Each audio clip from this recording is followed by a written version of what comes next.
The Nintendo Switch has been around for about 2.5 years now, and the library of games available for this little hybrid system has grown dramatically. There's a little something to play for every type of gamer out there who owns a Nintendo Switch. However, not everyone is willing to drop $60 here and there on every new game that comes out, which is why we are here today. The Nintendo Switch has a number of free to play games on its eShop, but as we all know, not all games are created equal.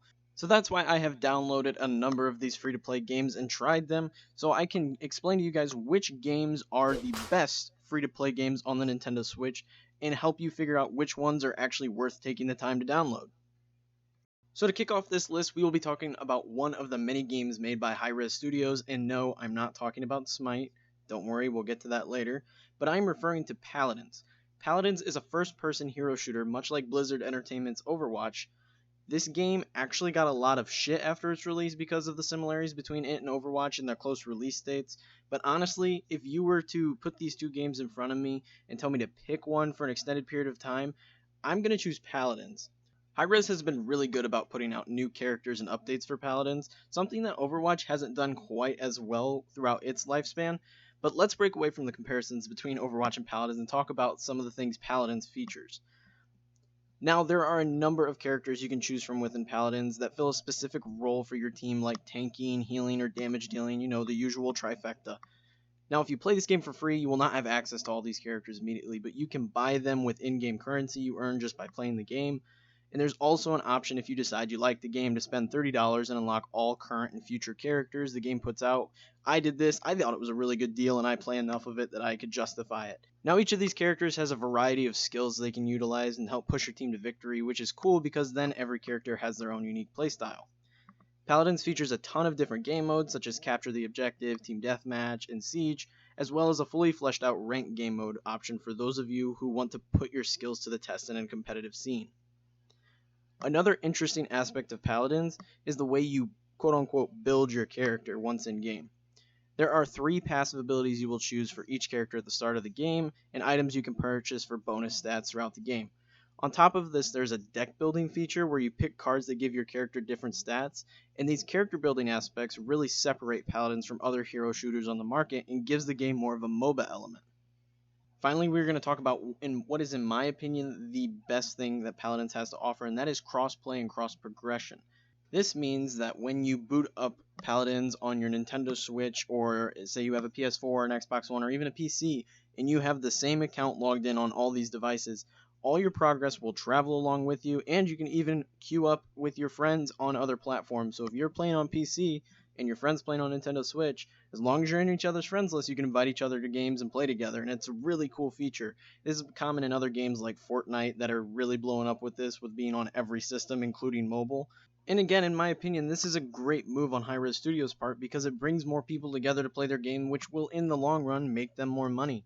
And it is something that I would just like to see included in more games in the future, so I'm really fond of this addition on Hi-Rez' part. Next up on our list is a game that I'm sure everyone has heard of. Seriously, if you haven't heard of this game, I'm convinced that you live under a rock, because it is everywhere. And for this reason, I will not spend too much time covering it, but in case you have been living under a rock, Fortnite is the king of the Battle Royale genre. You drop in on the map with randomly generated loot and fight against 99 other players to be the last man standing. However, the thing that sets Fortnite apart from the other Battle Royales is the ability to harvest resources and build structures to aid you while you were fighting other players. Did I actually build anything while I was saying that? I really suck at Fortnite on consoles, and building is a struggle, so I'd be surprised if I actually got any footage of me even putting up a wall. Now, Epic Games, the developers behind this behemoth of a game, are constantly adding new guns, vehicles, and changing the map to keep this game fresh and fun. Except for these mechs in Season 10. Hold on, I'm gonna go on a rant for a second. What the hell are you thinking, Epic Games, for actually including these in the game? You give us these overpowered Titanfall-like mechs that just shit on everyone they come in contact with. They are not fun. Take them out of this game. Alright, now that rant is out of the way.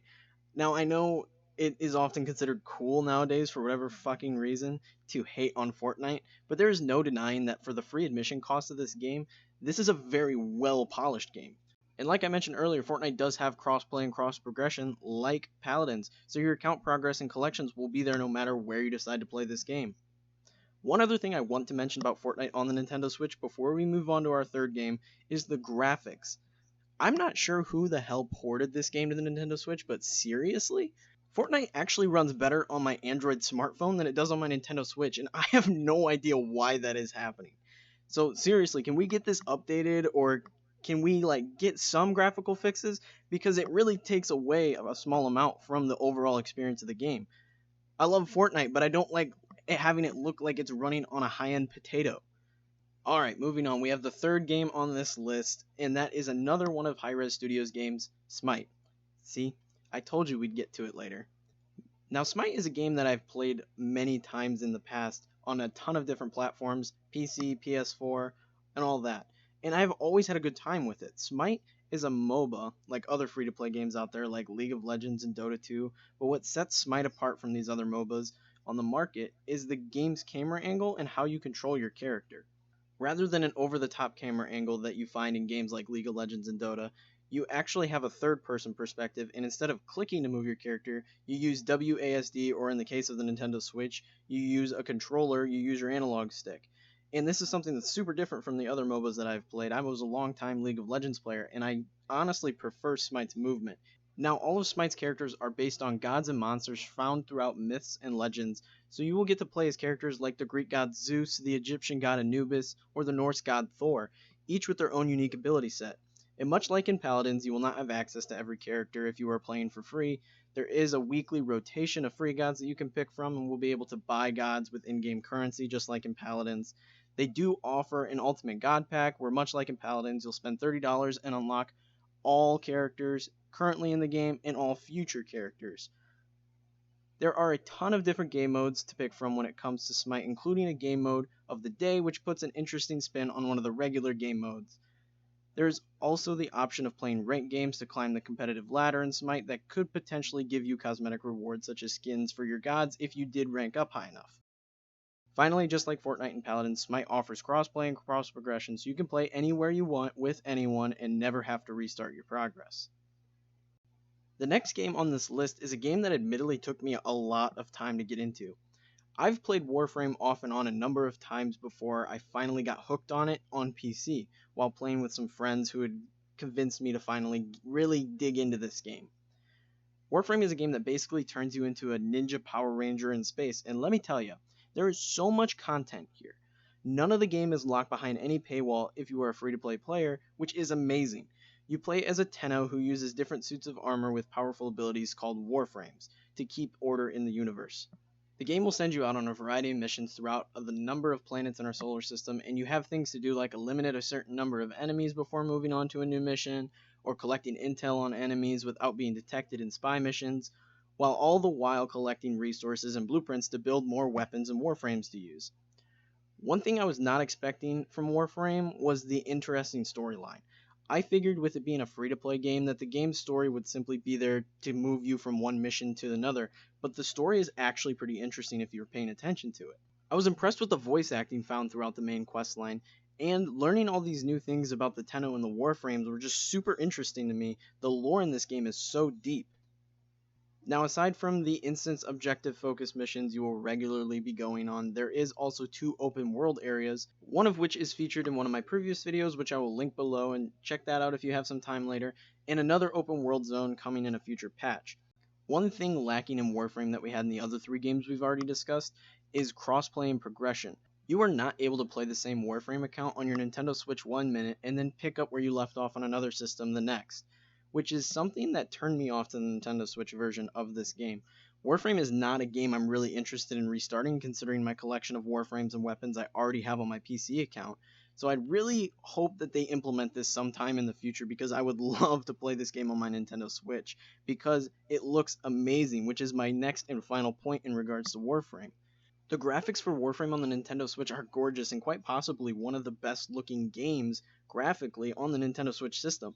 Panic Button is the company who ported Warframe over to the Switch, and they always have really good ports. All their games typically look really well done and well polished, and Warframe is no exception to this trend. Here we are, the final game in this list of the best free-to-play Nintendo Switch games, and this is one that was just recently added to the Nintendo Switch's library, and that is DC Universe Online. Now, I just recently covered this game for a Nintendo Switch in another video, so I will not be going quite as far into depth of this game as I did with the other ones, but I will link that video in the description below if you are interested in learning more about it. Now, DC Universe Online is an MMORPG that puts you in the middle of the DC Universe as your very own superhero or villain. You create your character by selecting from a variety of powers, weapon styles, and movement types, such as flight or super speed, and a mentor, such as Batman and Superman for heroes, or Lex Luthor and Joker for villains.